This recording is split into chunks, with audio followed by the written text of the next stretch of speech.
Hello everyone. आज हम पढ़ने जा रहे हैं ह्यूमन फिजियोलॉजी का पहला chapter breathing and exchange of gases. ये एनसीईआरटी का चैप्टर है। इस चैप्टर की अगर इंपॉर्टेंस की बात करें तो इस चैप्टर से हर साल लगभग 2 से 3 क्वेश्चन, मैक्सिमम 3, मिनिमम 2 क्वेश्चन हर साल लगभग आते हैं अभी तक के ट्रेंड के अकॉर्डिंग। और आज हम ज्यादा टाइम वेस्ट ना करते हुए डायरेक्ट हम लोग इसके रैपिड रिवीजन की तरफ बढ़ते हैं। रैपिड रिवीजन में मैं आपको फास्ट करवाऊंगा, इन डेप्थ नहीं, बट जितना जरूरी है उतना। ठीक है। तो अगर हम सबसे पहले टर्म की अगर हम बात करें, यहाँ पे सबसे पहला टर्म होता है ब्रीदिंग। आपका ब्रीदिंग, अगर ब्रीदिंग की अगर हम बात करते हैं सब, तो ब्रीदिंग में दो प्रोसेस होता है, एक इनहेल होता है और एक एक्सहेल होता है। इनहेल जब हम करते हैं तो जब एयर को हम अंदर लेते हैं, दैट इज कॉल्ड इनहेल, और जब एयर बाहर छोड़ते हैं दैट इज कॉल्ड एक्सहेल। ठीक है। अब इस कंप्लीट प्रोसेस को हम बोलते हैं ब्रीदिंग। अब इसके अंदर जो होता है कि एक्सचेंज ऑफ गैसेज कहाँ से आया, तो एक्सचेंज ऑफ गैसेज होता है आपके लंग्स के अंदर। अब लंग्स तक जब एयर जाती है उसको बोलते हैं अपन, पूरा एक पाथवे होता है ये। ठीक है। अगर इस पाथवे की अगर हम बात करें तो इस पाथवे में ये आपका है, सबसे पहला आता है आपका नेजल पैसेज। नेजल पैसेज की अगर हम बात करें आप, तो नेजल पैसेज में आप सबसे पहले देखिए कि आपका पेयर ऑफ एक्सटर्नल नॉस्ट्रेल्स आता है। पेयर ऑफ एक्सटर्नल नॉस्ट्रेल्स की अगर हम बात करते हैं यहाँ पे, तो जो सबसे बाहर की तरफ जो होती है नाक, हमारे जो नाक जहाँ पे ओपनिंग होती है हमारी नॉस्ट्रेल्स की, वो हम बोलते हैं उसको एक्सटर्नल नॉस्ट्रेल्स बोलते हैं। फिर नेजल पैसेज हमारा जो होता है, जो ऊपर की तरफ जो नाक हमारी दिखती है ना हमारे आंखों के बीच से हुए तो आगे की तरफ जाती है। फिर पीछे की तरफ नेजल चैम्बर होता है। नेजल चैम्बर की ओपनिंग होती है फेरिंग्स के अंदर। फेरिंग्स की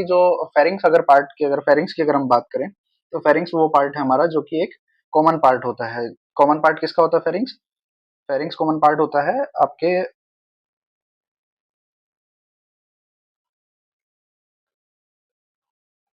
फूड एंड एयर दोनों के लिए जो कॉमन पाथ होता है, जो जहां पे दोनों एक जगह से निकलते हैं, वो होता है आपका फेरिंग्स होता है। ठीक है। अब फेरिंग्स के बाद जब एयर होती है, एयर आपकी जाती है लैरिंग्स के लिए।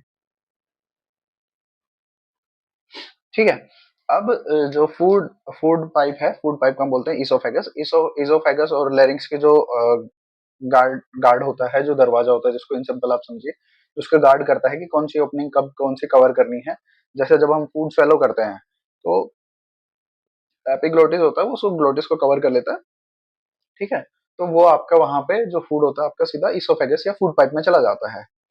और जब एयर एयर के लिए होता है तो वो इधर से इसोफेगस कवर रहती है आपकी, और ये आपके लैरिंग्स के थ्रू, लैरिंग्स के बाद आपका ट्रैकिया। और देखिए, लैरिंग्स के बाद आपका ट्रैकिया, ट्रैकिया के बाद ब्रोंक्यूल्स। ब्रोंक्यूल्स ऐसे समझिए आप, सॉरी, ट्रैकिया ट्रैकिया आपका डिवाइड होता है लेफ्ट ब्रोंकाई और राइट ब्रोंकाई के अंदर। ठीक है। जब आप देखेंगे तो लेफ्ट में आपके लेफ्ट और राइट ब्रोंकाई दो, उसमें डिवाइड होता है आपका ट्रैकिया। ठीक है। ये देखिए यहाँ पे एक पार्ट ये है लेफ्ट और एक राइट पे, दो अलग अलग डिवीजन हो रहे हैं इसके।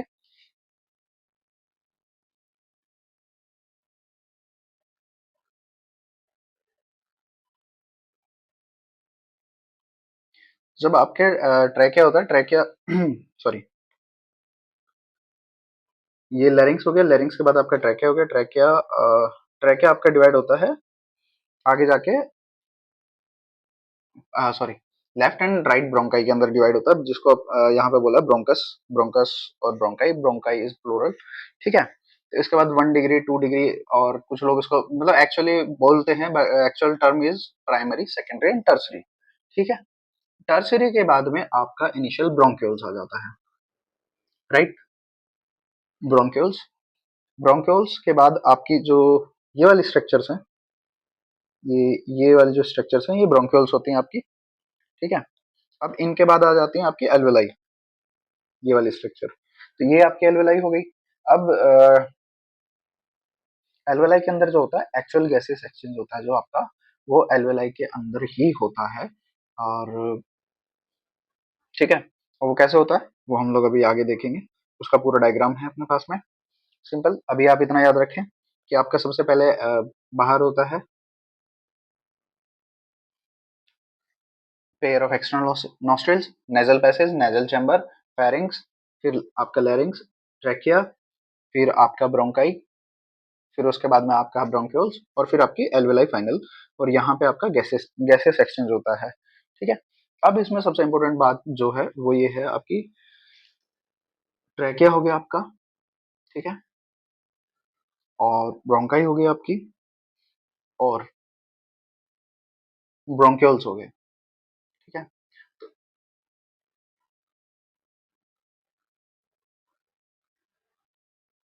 हम्म। तो इन सब में आपके इनकम्प्लीट रिंग्स मिलते हैं, इनकम्प्लीट रिंग स्ट्रक्चर। ये जो आप स्ट्रक्चर देख रहे हो ना, ये वाली स्ट्रक्चर आपको इनकम्प्लीट रिंग स्ट्रक्चर मिलती है। सी सी शेप होती है, सी ऐसे। आपके जो सामने की तरफ होता है ना, जो वेंट्रल साइड होती है, उस साइड में ये होती है, और पीछे की तरफ यानी डोर्सल साइड पे, डोर्सल साइड यानी जहाँ पे आपकी स्पाइन होती है, वर्टिब्रा होती है, उस साइड में उसको डोर्सल बोलते हैं। तो उस वाली साइड पे ये इनकम्प्लीट होती है, वहां पे नहीं होती है। ठीक है।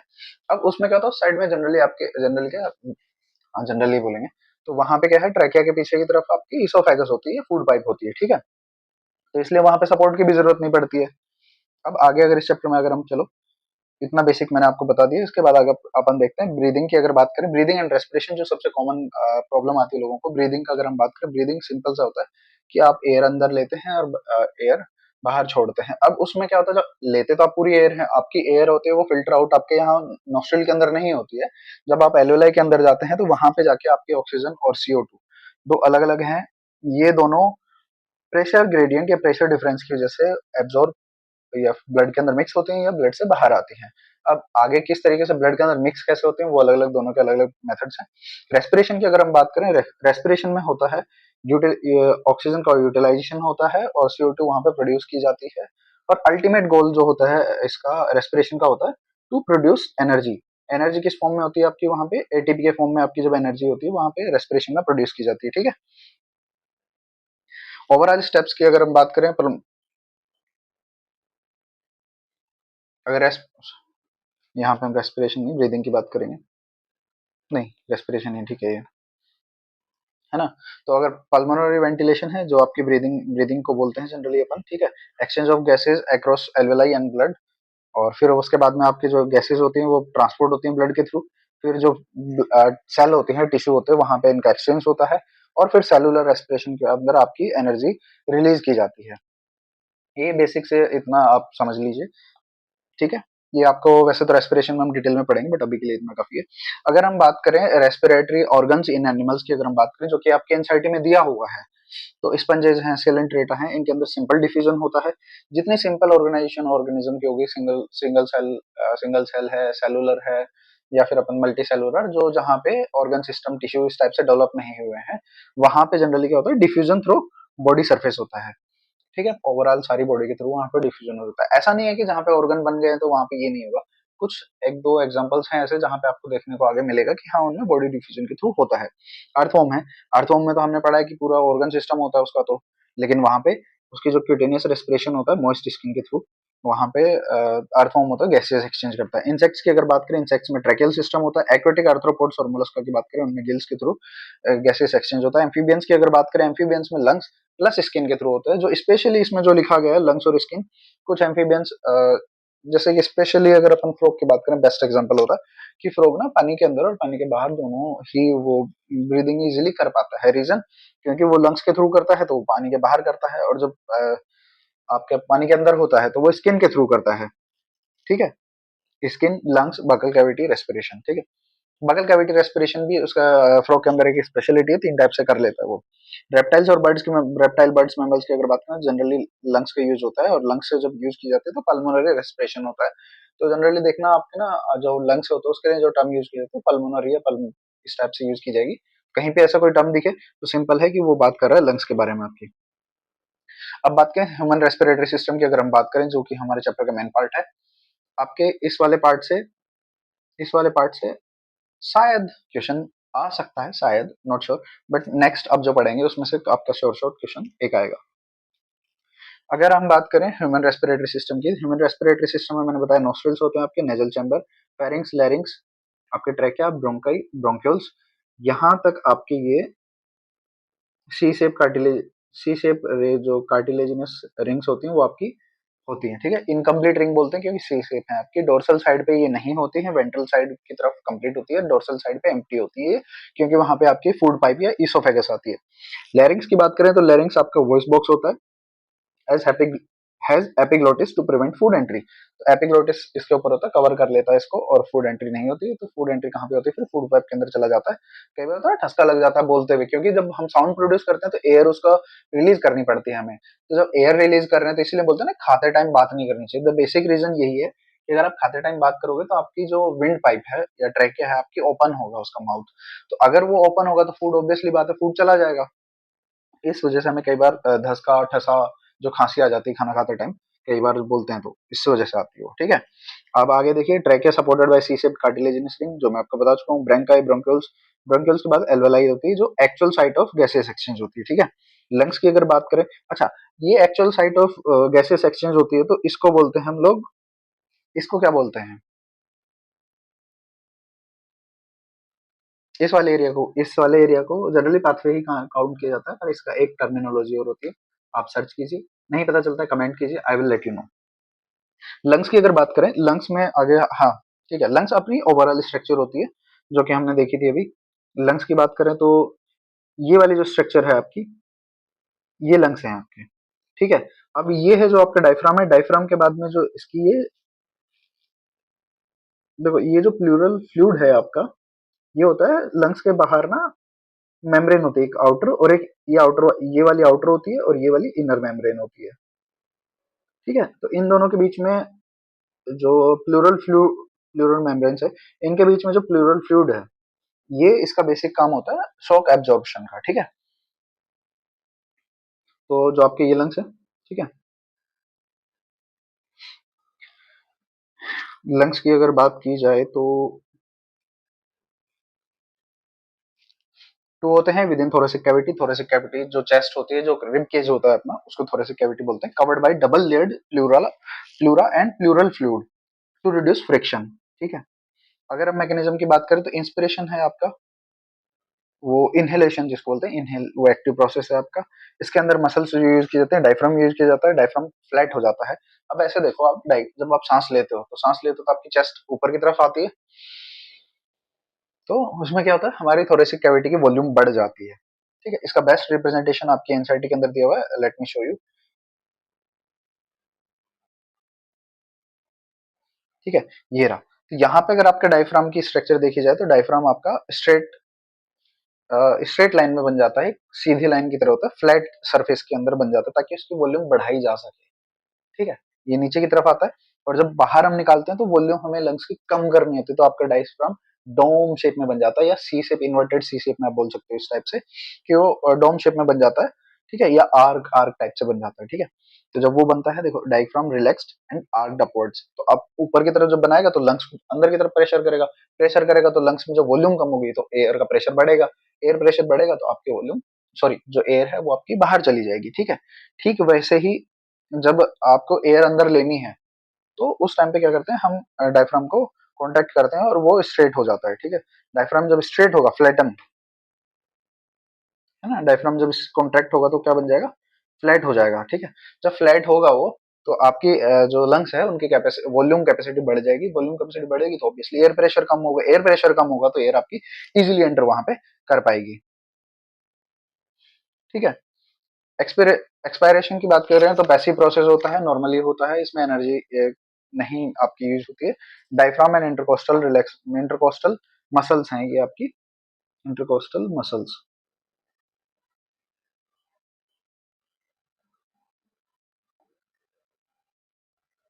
ठीक है, तो ये आपकी रिलैक्स हो जाती है तो थोरेसिक वॉल्यूम होती है वो डिक्रीज हो जाती है, डिक्रीज होते हैं आपका प्रेशर इंक्रीज होता है और एयर बाहर की तरफ एक्सपेल कर दी जाती है। सिंपल प्रोसेस है, इसमें कोई वो नहीं है। यहाँ तक इतनी सी ही बात है, इस पे कई बार क्वेश्चन आ जाता है।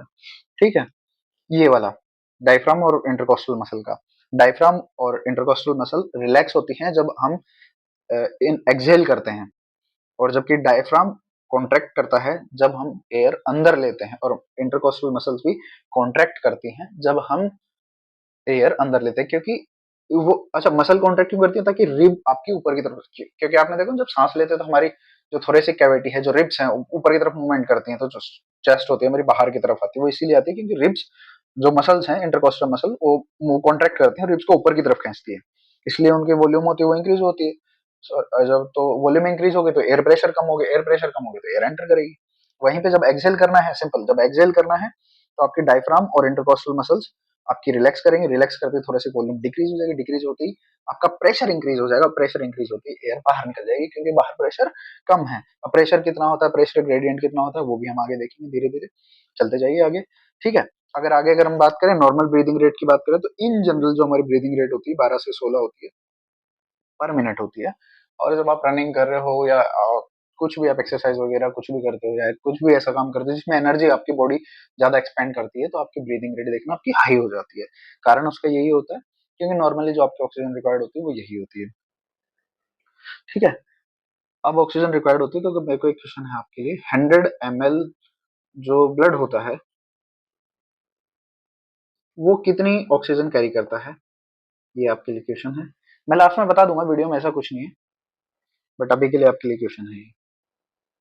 ठीक है, रेस्पिरेटरी वॉल्यूम एंड कैपेसिटीज की अगर हम बात करें, रेस्पिरेटरी वॉल्यूम एंड कैपेसिटीज की सिंपल सी बात करें, टाइडल वॉल्यूम वो है जो आप एयर को जो जनरली इनहेल या एक्सहेल करते हैं एक नॉर्मल ब्रीथ के अंदर, तो उसकी वैल्यू अप्रोक्स होती है आपकी 500 ml। ठीक है, जो inspiratory reserve volume, inspiratory reserve volume का क्या मतलब है, देखो अपन जनरली जब सांस लेते हैं ये रुक गई और फिर अपन एक्सहेल कर देते हैं, लेकिन अब कई बार क्या होता है इसके बाद भी हम लोग ना फोर्सफुली अंदर और सांस ले सकते हैं, तो वो जो वॉल्यूम होती है वो आपकी इंस्पायरेटरी रिजर्व वॉल्यूम कहलाती है। It means extra air that can be inspired forcefully. ठीक है, इसकी बात करें तो ये होती है आपकी 2.5 से लेके 3 लीटर तक। वही बात है 2500 से 3000 ml या फिर 2.5 से 3 लीटर। ठीक है, एक्सपायरेटरी रिजर्व वॉल्यूम की अगर हम बात करें तो वो होती है जब आप एक्सहेल करने के बाद जो एक्स्ट्रा फोर्सफुली आप एक्सहेल कर सकते हैं वो होती है। अब ध्यान रखने वाली बात ये, इंस्पायरेटरी रिजर्व वॉल्यूम से एक्सपायरेटरी रिजर्व वॉल्यूम हमेशा कम होगी। ये देखिए कारण, क्योंकि आपके लंग्स या आपका जो पाथवे है वो कंप्लीटली एम्प्टी नहीं हो सकता, जो कंप्लीटली एम्प्टी नहीं हो सकता तो वहां पे जो वॉल्यूम बच गया एयर का उसको हम बोलते हैं residual volume. Air remaining after maximal exhalation, आप जितना फोर्सफुली बाहर एक्सहेल कर सकते हैं उसके बाद जो एयर अंदर बच गई that is called residual volume. वो जनरली होती है आपकी 1100 से 1200 ml। और आपकी एक्सपायरेटरी रिजर्व वॉल्यूम की अगर हम बात करें दैट इज 1000 to 1100 ml। ठीक है, अगर हम कैपेसिटी की बात करें तो इंस्पायरेटरी कैपेसिटी हम कितनी सांस अंदर ले सकते हैं, कितनी ले सकते हैं, तो नॉर्मल ले ली हमने, तो जो नॉर्मल ली हमने उसको क्या बोलते हैं, उसको जो हमने नॉर्मल ली उसको क्या बोलते हैं, जो नॉर्मली एयर हमने इनहेल करी है उसको बोलते हैं हम लोग टाइडल वॉल्यूम। और फिर उसके बाद हम और जो फोर्सफुली लेते हैं उसको बोलते हैं इंस्पायरेटरी रिजर्व वॉल्यूम। तो दोनों का मिला के आपकी इंस्पायरेटरी कैपेसिटी होगी। तो इंस्पायरेटरी कैपेसिटी की अगर हम बात करें तो ये आपकी कितनी होगी, ये होगी 500 प्लस 2500 से 3000। ठीक है, तो इन दोनों को मिला के आपकी 3000 से 3500 के आसपास आपकी इंस्पायरेटरी कैपेसिटी होगी। ठीक है,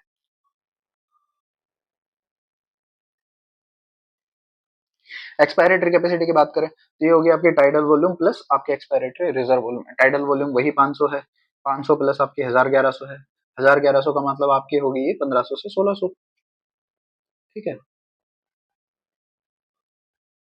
सिंपल। अगर आपको देखो नॉर्मल टर्म्स में अगर बात करनी है तो फंक्शनल रेजिडुअल वॉल्यूम की अगर हम बात करें तो फंक्शनल रेजिडुअल वॉल्यूम वो होती है आपकी जो इन जनरल आपके पास जो वॉल्यूम ऑफ गैस आप बाहर नहीं निकालते हैं इन जनरल, तो इन जनरल जो आप यूज करते हैं वो करते हैं टाइडल वॉल्यूम। टाइडल वॉल्यूम के अलावा पीछे क्या बच गया, एक्सपायरेटरी रिजर्व वॉल्यूम बच गया आपका और रेजिडुअल वॉल्यूम बच गया आपका, तो ये दोनों मिला के आपकी फंक्शनल रेजिडुअल कैपेसिटी बच जाती है आपकी। ठीक है, तो ये आपकी कितनी होगी, रेजिडुअल वॉल्यूम आपको पता है कितनी है, 1100 से 1200 है, और एक्सपायरेटरी रिजर्व 1000 से 1100 है, तो 1000 1100 से आपकी कितनी हो गई है।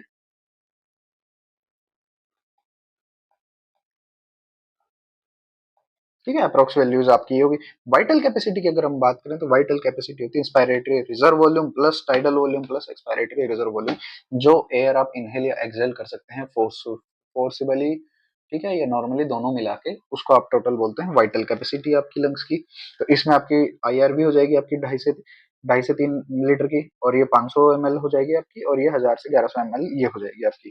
ठीक है, तो 5000 के आसपास आपकी अप्रोक्स जो वैल्यू बनती है वो होती है इसकी।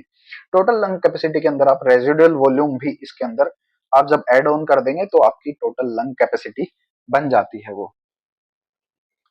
ठीक है,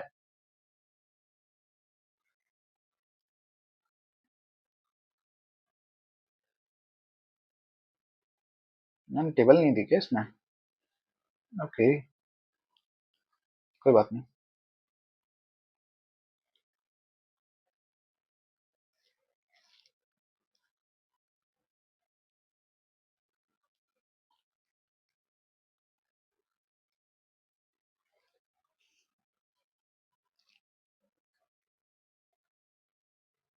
हाँ, तो अगर हम बात करें, अब आगे बात करते हैं, तो इसके बाद में जो आपके बात करें, ये आपके वॉल्यूम की बात होगी। अब इसके बाद अगर हम बात करें जो आपके लंग्स हैं, लंग्स में आपने देखा होगा कि लेफ्ट वाले लंग्स के अंदर एक कार्डियक नॉच होती है, क्योंकि आपका हार्ट एम्प्लेस्ट होता है, तो इसलिए कार्डियक नॉच यूज की जाती है। एल्वेलाई की अगर हम बात करें, तो एल्वेलाई के अंदर जो पल्मोनरी कैपिलरीज होती हैं वो एल्वेलाई के ऊपर रैप अप होती हैं। अगर आप देख पा रहे हैं तो ये मैं आपको बता देता हूँ कहाँ पे है। हम्म, ये रही आपकी। तो ये जो आपकी एल्वेलाइज हैं, ये वाली, तो इनके ऊपर जो ये ब्लू और रेड कलर की दिख रही है ना, ऑक्सीजनेटेड और डीऑक्सीजनेटेड ब्लड का रिप्रेजेंटेशन है। जो रेड है आपका ऑक्सीजनेटेड है, और ब्लू है जो आपकी डीऑक्सीजनेटेड ब्लड है। सिंपल बात है, ब्लू आपका जो टिश्यू से ब्लड आ रहा है, और रेड जो अब टिश्यू की तरफ जा रहा है, ठीक है। तो ये रिप्रेजेंटेशन का वे है। तो ये कैपिलरीज ना, इसके अराउंड जो एल्वेलाई होती है उसके अराउंड रिवॉल्व करती हैं, और उसके चारों तरफ होती हैं, ठीक है। अब ये जब चारों तरफ होती हैं, तो इससे आपका ना एक पूरा वो बनता है। आप ऐसे समझो कि आपकी एल्वेलाई होगी, और हम्म, ये आपकी एल्वेलाई की सरफेस होगी, ये आपकी कैपिलरी की होगी अंदर वाली, है ना। और इनके बीच में एक लेयर भी होती है, ठीक है। तो थ्री लेयर की स्ट्रक्चर होती है ये।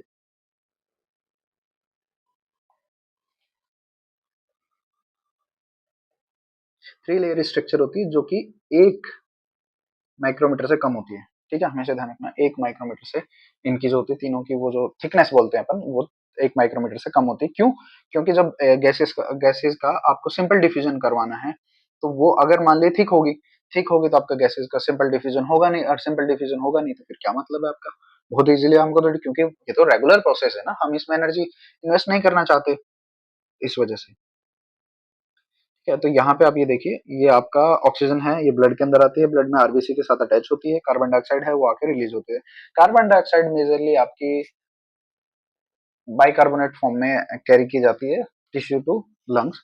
और ऑक्सीजन है जनरली वो ट्रांसपोर्ट का काम है, आरबीसी के थ्रू होता है। और कौन कितना क्या होता है वो अभी हम आगे देखेंगे, ठीक है। तो हम बात कर रहे थे कैपेसिटी की ना।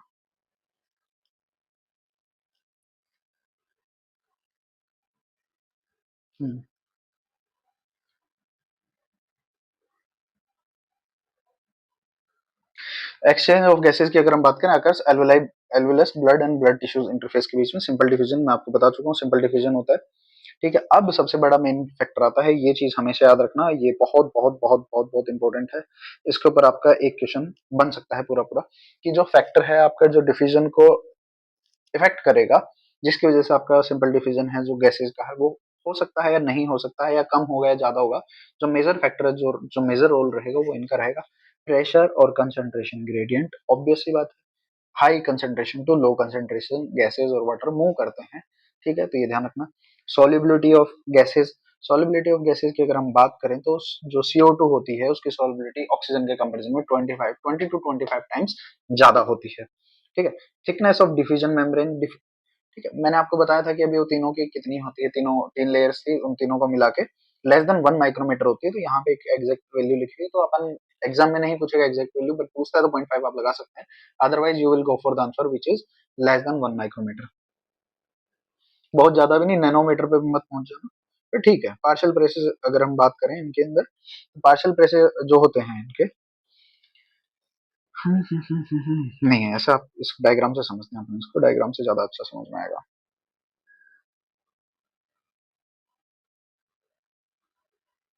हम्म, आपने जब ऑक्सीजन ली, जो एयर आपने इनहेल की है ना लंग्स के अंदर, जो एल्वेलाई में पहुंच गई, चलो पहुंच गई। अब सिंपल सी बात है, उसको हमें ब्लड के अंदर पहुंचाना है। तो अगर उस ऑक्सीजन को ब्लड में पहुंचाना है, तो ब्लड के अंदर जो ऑक्सीजन आ रही है उसका वॉल्यूम, उसका प्रेशर होना चाहिए कम। तो वो होता है कितना आपका 40। अब जो ऑक्सीजन आपके एयर के अंदर है उसका कितना है, 104। सब याद रखना, ये यूनिट है MM of Hg के अंदर हम बात कर रहे हैं। MM of Hg मतलब जो आपकी मरकरी जो यूज करते हैं, उसके प्रेशर मेजर करने की यूनिट होती है अलग अलग तरीके से, वो आपको कन्वर्जन है, आप पढ़ोगे वो भी आगे, ठीक है। अगर CO2 की बात करें, CO2 अब हमें क्योंकि ब्लड से लंग्स के अंदर लेनी है, क्योंकि डीऑक्सीजनेटेड ब्लड आ रहा है तो उसके अंदर से लेनी है। तो आपके एल्वेलाई के अंदर आपकी CO2 का प्रेशर होना चाहिए कम, तो ये है आपका 40, और जो बाहर से आता है उसके अंदर होता है आपका 45। जो CO2 है उसका प्रेशर 40 या 45 है, दो ही रहेंगे। आप बहुत इजीली इसको याद कर सकते हैं, जहां से लेके जानी है और जिसकी तरफ लेके जानी है, तो simple higher concentration to lower concentration move करेगा वो। तो ब्लड से आपको लंग्स में लेके जानी है ताकि वो बाहर आप एक्सहेल कर सकें, तो जब ब्लड आ रहा है उसके अंदर आपकी 45 है, और जो आपने अंदर एल्वेलर एयर है उसके अंदर आपकी CO2 का 40 है। CO2 का सिंपल सा है 40 और 45, दो ही वैल्यू है, याद करना है आपको। ऑक्सीजन का करना है, वो भी नहीं है कोई ज्यादा बड़ी बात नहीं है, सिंपल सी बात है। पहला एल्वेलर एयर है, सबसे ज्यादा प्रेशर उसी के अंदर होता है जो कि 104 होता है। ठीक है, अब आपका ब्लड के अंदर आ गया।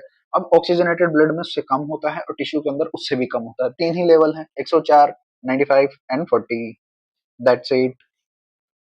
ठीक है, ऑक्सीजन जो लेवल था आपके एल्वेलाइज के अंदर है 104 है।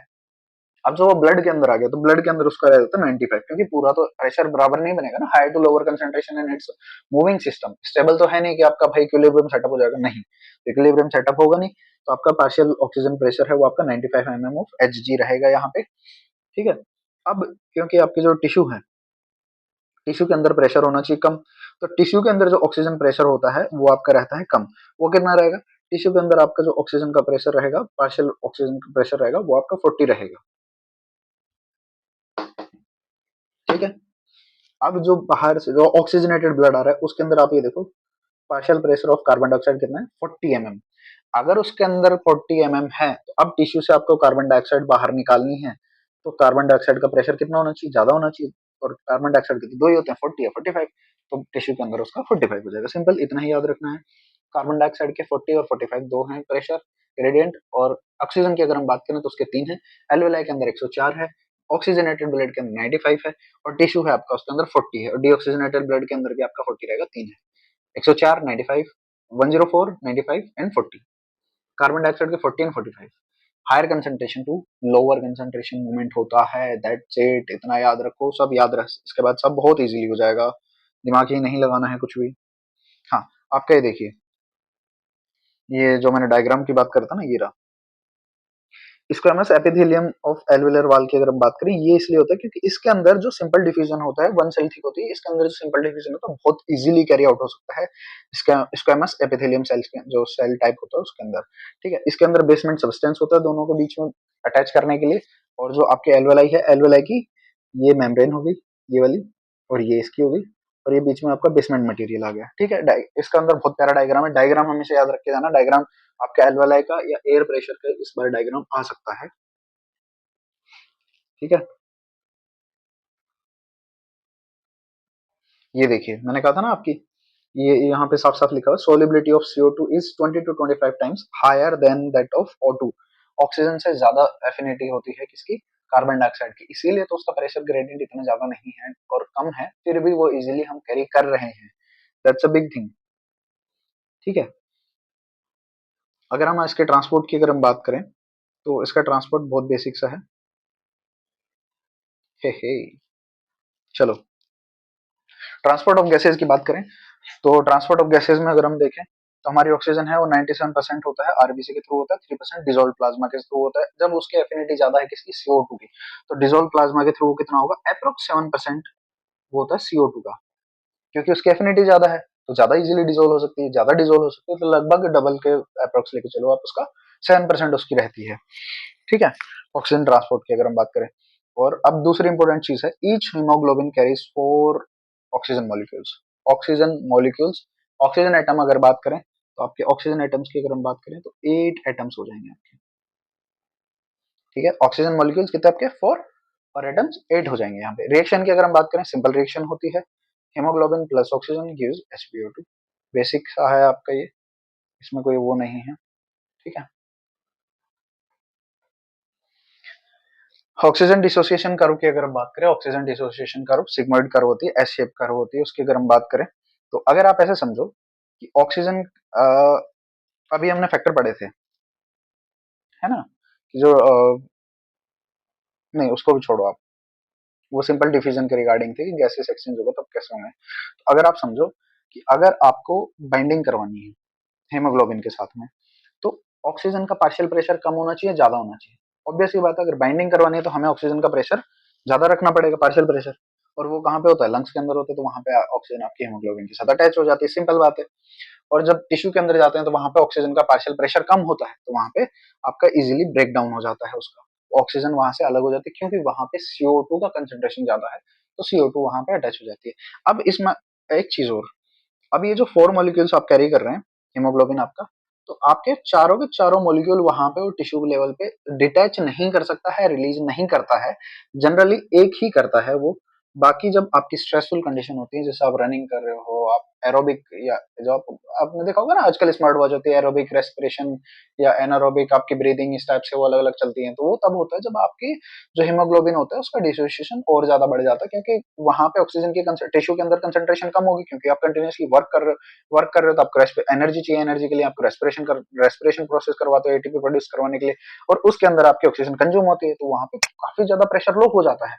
इस वजह से वहां पे जब लो हो जाता है तो आपकी डिसोसिएशन कर्व और भी ज्यादा चेंज हो जाती है, वहां पे सिग्मोइड से थोड़ा सा शिफ्ट हो जाती है वो, क्योंकि वहां पे पार्शियल प्रेशर आपका डिक्रीज हो जाता है। जैसे पार्शियल प्रेशर आपका डिक्रीज हो जाता है ऑक्सीजन का, तो आपके एक की जगह 2 मॉलिक्यूल डिप्लीट हो जाते हैं, वहां पे दो दो मॉलिक्यूल वहां ड्रॉप करके आता है वो, क्योंकि यही तो नियम है ना। ठीक है, तो आगे अगर हम बात करें बोहर इफेक्ट की अगर हम बात करें तो बोहर इफेक्ट जो होता है आपका, high CO2, low pH, decrease haemoglobin affinity for oxygen, क्योंकि जब CO2 का प्रेशर ज्यादा होगा, हाई कंसंट्रेशन होगी, तो क्योंकि तो उसके तो वैसे ही 20 से 25 टाइम ज्यादा एफिनिटी है ना हीमोग्लोबिन की तरफ, तो वो आपकी जो कर्व है वो डिसोसिएशन की तरफ बढ़ जाएगी, और इसलिए आपकी ये है ना राइट शिफ्ट जनरली जो होता है ना बोहर इफेक्ट, ये इसमें लिखा हुआ नहीं है राइट शिफ्ट का, ऑक्सीजन रिलीज करेगा टिश्यू के अंदर, ठीक है। तो इसको बोहर इफेक्ट है, जनरली वो आपको देखने को मिलता है जब आपकी जो कर्व होती है वो राइट शिफ्ट होती है, ठीक है। कर्व जब राइट साइड में शिफ्ट होती है आपकी, तो वो बोहर इफेक्ट कहलाता है। एक हेल्डन इफेक्ट होता है जब आपकी कर्व लेफ्ट साइड में मूव करती है, अभी कर्व मैं आपको दिखा रहा हूँ अभी, है ना, ये रही आपकी कर्व।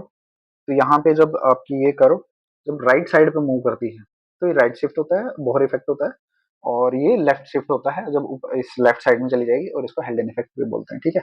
हेल्डन इफेक्ट में आपकी इजिली कंबाइन, जो पार्शियल प्रेशर कम है, आप ऐसे समझो, देखो लेफ्ट कर्व जब हो रही है, जब ये कर्व आपकी लेफ्ट साइड में जा रही है, तो आप देखो कम प्रेशर के ऊपर भी आपके हीमोग्लोबिन के साथ में अटैचमेंट ज्यादा हो रहा है, ये देखो ये हीमोग्लोबिन इधर कितना अटैच हो रही है, सेचुरेशन है, और ये प्रेशर पार्शियल प्रेशर है इस वाली साइड में, है ना, एक्स एक्सिस पे, और वाई एक्सिस पे आपका सेचुरेशन है। तो जब कम प्रेशर के ऊपर भी आपका हीमोग्लोबिन के साथ अटैचमेंट ज्यादा हो रहा है इसके साथ ऑक्सीजन का, तो इट मीन सिंपली ये क्या है आपकी, ये लेफ्ट लेफ्ट कर्व हो रही है, तो ये आपके ये जो ऑक्सीजन की एफिनिटी थी वो हीमोग्लोबिन के लिए बढ़ जाती है यहाँ पे, और इसको हेल्डेन इफेक्ट बोलते हैं। और जब राइट शिफ्ट होते हैं, राइट शिफ्ट जनरली, तो ये जब राइट शिफ्ट हो रही है, तो इसको अपन बोर इफेक्ट बोलते हैं, ठीक है। बोर इफेक्ट में क्या होता है, ऑक्सीजन आपकी डिसोसिएट इजीली हो जाती है वहां पे।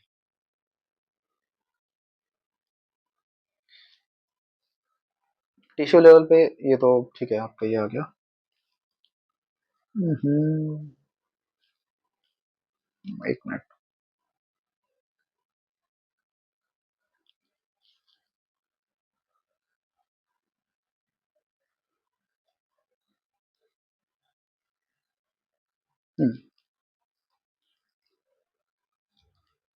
ये रहा आपका, ठीक है, ऑक्सीजन डिसोसिएशन कर्व की अगर हम बात करें, तो यहाँ पे जब राइट शिफ्ट आपका हो रहा है, तो आपके जो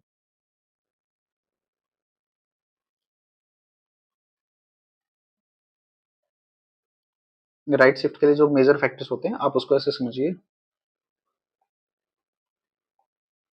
इस तरीके से याद कीजिए आप, कैडेट आपकी CO2 है, ठीक है, ये आपकी एसिडिटी है, ठीक है, ये आपका हाई 2,3-डाई BPG, ठीक है, और टी आपका टेम्परेचर है यहाँ पे।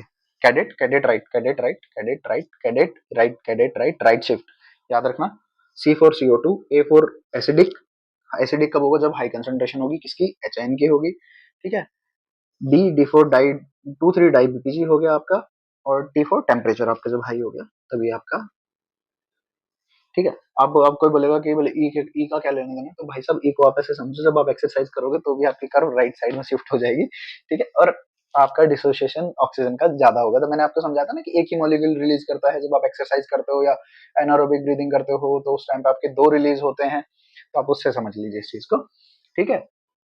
और लेफ्ट साइड में आपके जब हेल्डन इफेक्ट जब होता है आपका, तो टेम्परेचर डिक्रीज होता है, पीसीओ2 डिक्रीज हो जाता है। ये आपका ऐसे है। हाँ, पीसीओ2 जब आपके यहाँ पे डिक्रीज हो जाता है, तो लेफ्ट कर्व हो जाती है। पीसीओ2 अगर डिक्रीज होगा तो ऑब्वियसली ऑक्सीजन की एफिनिटी बढ़ जाएगी, पीएच आपका इंक्रीज हो जाएगा।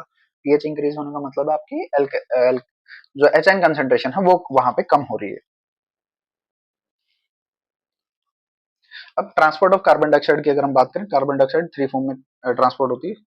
पहले तो डिजोल्व फॉर्म में होती है आपके प्लाज्मा के अंदर, कार्ब अमीनो हीमोग्लोबिन, हीमोग्लोबिन के साथ ये 20 to 23% अप्रोक्स कैरी की जाती है हीमोग्लोबिन के साथ कंबाइन होके, क्योंकि मैक्सिमम वहां पे ऑक्सीजन ही ट्रांसपोर्ट होता है। बाइकार्बोनेट आयंस हैं जो प्लाज्मा के अंदर रहते हैं, मैंने आपको शायद पहले भी बोला था ये होते हैं आपके लगभग 70% आपकी कैरी आउट होती है। इसकी सिंपल रिएक्शन है, कुछ भी नहीं है।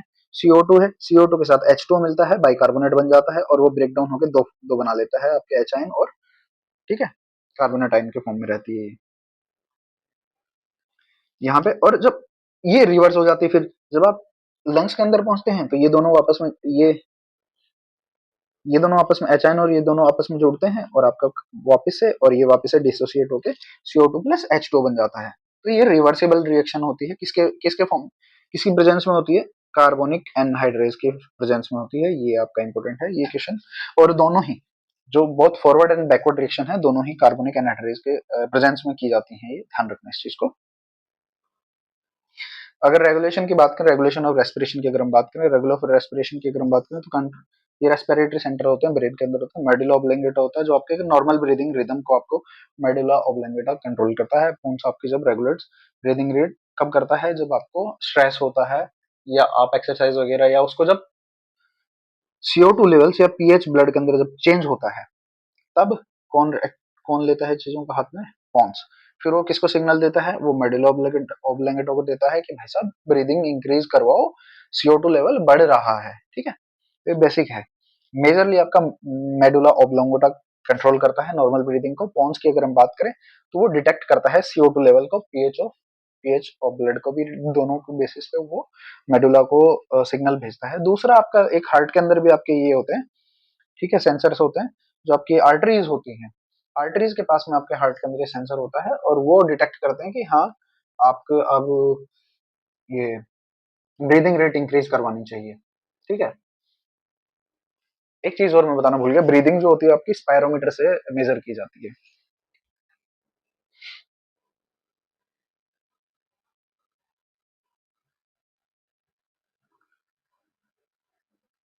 अगर हम बात करें अब डिसऑर्डर के रिगार्डिंग, तो डिसऑर्डर आपके हैं asthma, allergy causing airway inflation. जो आपका पाथवे है, जो पाथवे है उसके अंदर जब इन्फ्लेशन आ जाता है तो अस्थमा होता है ना, तो बार बार यूज करते हैं आपका अस्थमा का पंप आता है, तो वो उसको रिलैक्स करता है मसल्स को।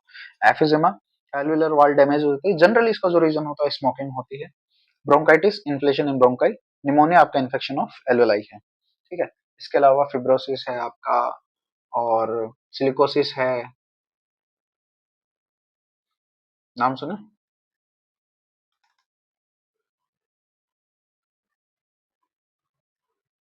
नहीं सुना।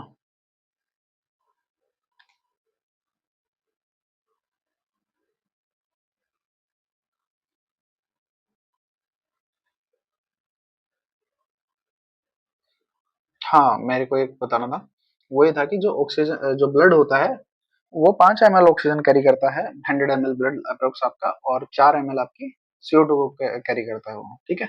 ये बेसिक चीज है, आप ध्यान रखना इस चीज को।